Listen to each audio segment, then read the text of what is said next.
एक कथावाचक कथा करके जा रहे थे, तो रास्ते में भयंकर प्रेत प्रकट हो गया।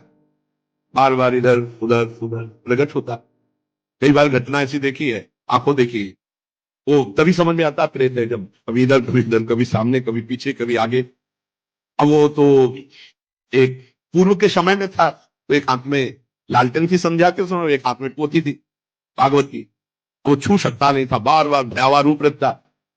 उन्होंने कहा कि हमें लग गया है पता कि आप अधोगति को प्राप्त कोई जीव हो, प्रेत योनि को प्राप्त हो। थोड़ा तो डर लग रहा है हमें, पर हमें तुम छू नहीं सकते हो, क्योंकि मैं नाम देता हूं, मेरे साथ भागवत है। प्रेत ने आए समीप आकर कहा कि डर नहीं लग रहा तो मैं तुमसे बात करता हूं। मैं तुम्हें तंग करने नहीं आया। और रोने लगा।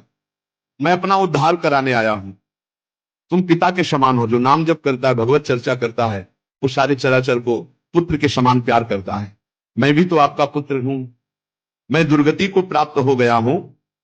आज तक मुझे ऐसा कोई दिखाई नहीं दिया जिससे मेरा कल्याण होता, आज आप दिखाई दिए जिससे मेरा कल्याण होगा। मैं बुडवा नाम का प्रेत हूं, जो पानी में ही रहता हूं, पर पानी नहीं पी सकता। बड़ी दुर्गति होती है। इसी तालाब में रहता हूं, रास्ते से निकलने वालों को देखता रहता हूं कि कोई ऐसा निकले जो मेरा उद्धार कर दे। मैंने कभी किसी का प्रेत योनि में कुछ नहीं बिगाड़ा है, परंतु अब मेरा चैन हट गया। अब बहुत व्यथा, बहुत कष्ट हो रहा है।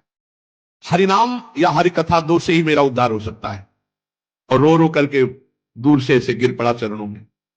तो उन्होंने कहा अगर ऐसी बात है तो आज आप चैन से जहां चाहो रह लो।